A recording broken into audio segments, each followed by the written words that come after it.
নমস্কার বন্ধুরা, সোমা কিচেনে সবাইকে স্বাগত জানিয়ে আমি আবারও একটা নতুন রেসিপির সঙ্গে হাজির হয়েছি আপনাদের সামনে। আমি আজকে একটা খুবই মুখরোচক নাস্তার রেসিপি নিয়ে চলে এসেছি। আজকে আমি বানিয়ে দেখাবো মোচার চপ। এই মোচার চপটা আমরা কিন্তু প্রায়শই বাজার থেকে কিনে বাড়িতে নিয়ে আসি, কিন্তু এই মোচার চপটা কত সহজভাবে বাড়িতে বানিয়ে নেওয়া যায় সেটাই আজকে আমি করে দেখাবো। পুরো ভিডিওটা আপনারা অবশ্যই স্কিপ না করে দেখবেন, আর যদি ভালো লাগে তাহলে একটা লাইক দিয়ে যাবেন। আর ভিডিওটার শেষে যদি খুবই ভালো লাগে আমার চ্যানেলটাকে একটা সাবস্ক্রাইব করে আমার পাশে থাকবেন। এখানে দেখুন আমি মোচা নিয়েছি, মোচাকে আমি ভালো করে ছাড়িয়ে সেদ্ধ করে নিয়েছি লবণ আর একটু হলুদ দিয়ে।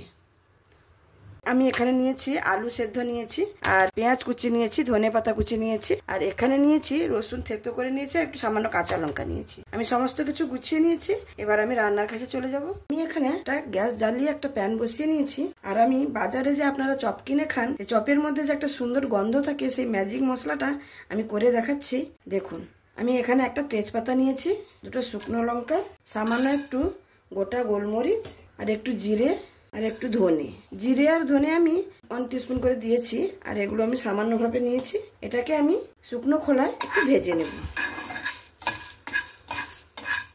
এই মশলাটা ব্যবহার করলে চপের স্বাদ কিন্তু দ্বিগুণ হয়ে যাবে। এখানে দেখুন মশলাটা আমার সুন্দরভাবে ভাজা হয়ে গেছে। এবার আমি এটাকে একটা প্লেটে ঢেলে নেব। প্লেটে ঢেলে নিয়েছি। এটা ঠান্ডা করে আমি এটাকে হামালদিস্তায় গুঁড়ো করে নেব। ওই প্যানের মধ্যেই আমি সামান্য একটু সর্ষের তেল দিয়েছি, দেখুন, কারণ চপের পুর তৈরি করতে বেশি তেলের কিন্তু প্রয়োজন হয় না। এবার আমি এখানে দিয়ে দিচ্ছি রসুন আর কাঁচা লঙ্কাটা যে কুচিয়ে রেখেছি। আমি এখানে 3টা কাঁচা লঙ্কা ব্যবহার করেছি।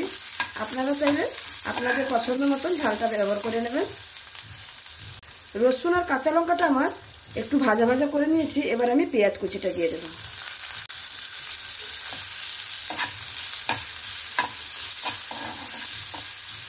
পেঁয়াজটাকে একটু লাল লাল করে ভেজে নিয়েছি। এরপরে আমি এখানে দিয়ে দেবো 1 টিস্পুনের মতন আদা বাটা। এখানে আপনারা চাইলে আদা কুচি করেও দিতে পারেন। আমার কাছে আদা পেস্টটা ছিল বলে আমি আদা পেস্টটাই ব্যবহার করেছি। এখানে আমি আদা বাটাটা দিয়ে মশলাটাকে সুন্দরভাবে কষিয়ে নিয়েছি। এবার আমি সেদ্ধ করে রাখা মোচাটা দিয়ে দেব।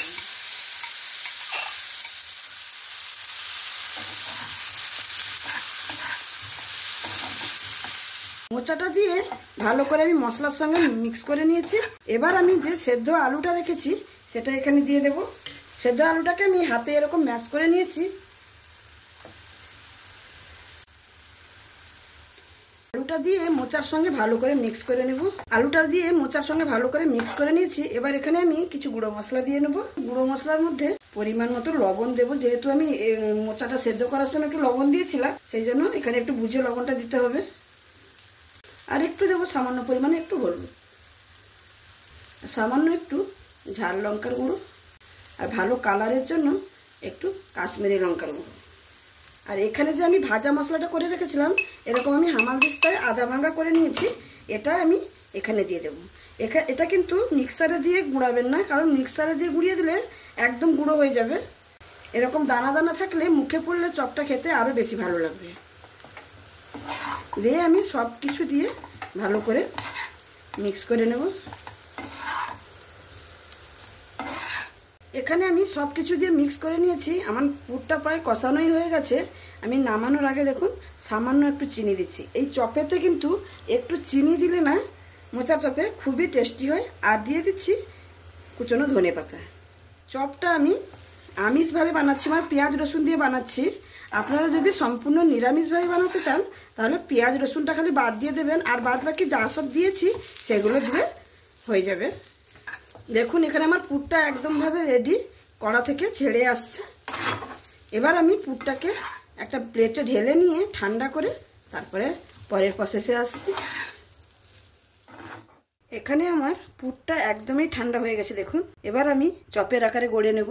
আপনারা যেরকম সাইজ করে গড়তে চান, এরকম চাপটা করেও যদি চপটা করে নিতে চান এরকমও করে নিতে পারেন, আবার এরকম লম্বা করেও করে নিতে পারেন।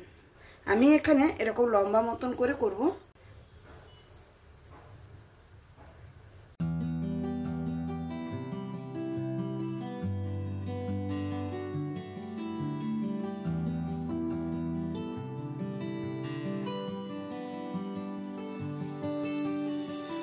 এখানে দেখুন সমস্ত এগুলো আমি চপের আকারে এরকম গড়ে নিয়েছি।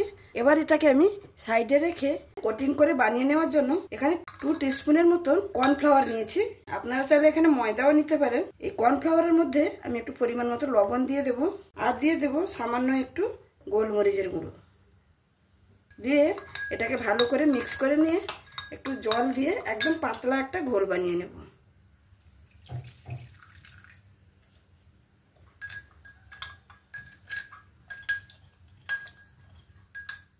দেখুন একদম এরকম পাতলা জলের মতন একটা ঘোল বানিয়ে নিয়েছি।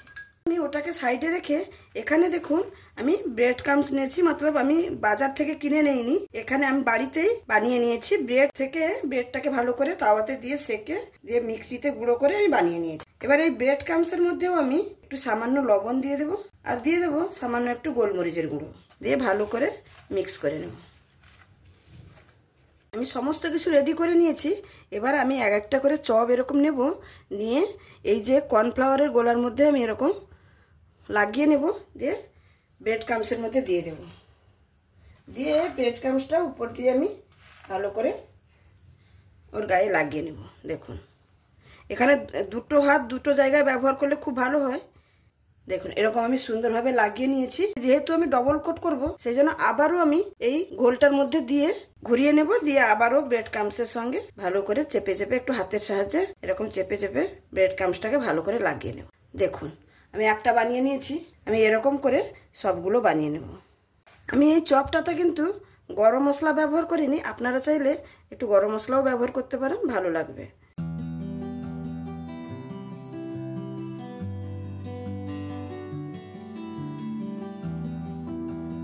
এখানে আমি দেখুন সমস্ত চপগুলো ডবল কোটিং করে বানিয়ে নিয়েছি। দেখতে দেখুন কত সুন্দর লাগছে।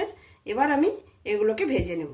এখানে আমি চপটা ভেজে নেওয়ার জন্য গ্যাসের মধ্যে একটা কড়াই বসিয়ে দিয়েছি, আর কড়াইতে পরিমাণ মতো আমি তেল দিয়ে দিয়েছি, আর গ্যাসটা কিন্তু লো টু মিডিয়ামে করে রাখতে হবে। তেলটা এখানে আমার মিডিয়ামভাবে গরম হয়ে গেছে। এবার আমি একটা করে চপ এরকম ছেড়ে দেব।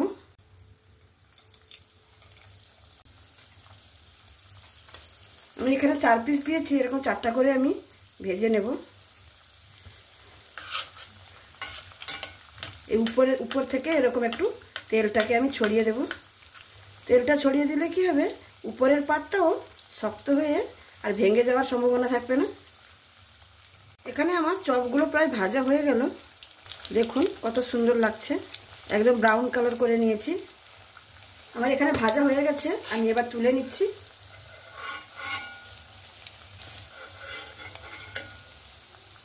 দেখুন আমি এখানে তুলে নিয়েছি একটা টিস্যু পেপারের উপরে।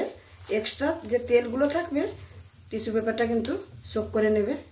এরপরে আমি বাদবাকি চপগুলো ছেড়ে দেব।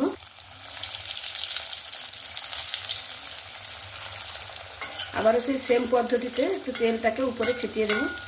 এখানে আমার সবগুলো চপ ভাজা হয়ে গেল, আমি এবার তুলে নিচ্ছি। সমস্ত চপ ভাজা হয়ে গেছে, এবার আমি পরিবেশন করে দেখাচ্ছি। তাহলে বন্ধুরা দেখতেই পেলেন আমার এই মোচার চপের রেসিপিটা। আমি একদম সাধারণভাবে বানিয়ে দেখিয়েছি, এতে এমন কিছু আমি ব্যবহার করিনি যে আপনারা ভাববেন যে এটা কোথায় পাবো, এটা না হলে হবে না, সেরকম কিন্তু না। আমি একদম বাড়িতে থাকা সামান্য কিছু দিয়েই আমি এই মোচার চপটা বানিয়েছি। দেখুন দেখতে কত সুন্দর হয়েছে, আর খেতেও কিন্তু অসাধারণ হবে। আর আমি একটা মোচা দেখাচ্ছি, দেখুন কতটা ক্রিস্পি হয়েছে। আমার এই রেসিপিটা যদি আপনাদের কাছে ভালো লেগে থাকে তাহলে অবশ্যই লাইক, শেয়ার, কমেন্ট এবং সাবস্ক্রাইব করে আমার পাশে থাকবেন। বেল আইকনটা অবশ্যই দাবিয়ে রাখবেন। আমি যখনও কোনো নতুন রেসিপি আপলোড করব আপনাদের কাছে সঙ্গে সঙ্গে নোটিফিকেশন পৌঁছে যাবে। তাহলে আমি আজকে এখানেই শেষ করছি। আবার দেখা হবে অন্য কোনো দিন অন্য কোনো রেসিপির সঙ্গে। সবাই ভালো থাকবেন, সুস্থ থাকবেন, সাবধানে থাকবেন। ধন্যবাদ।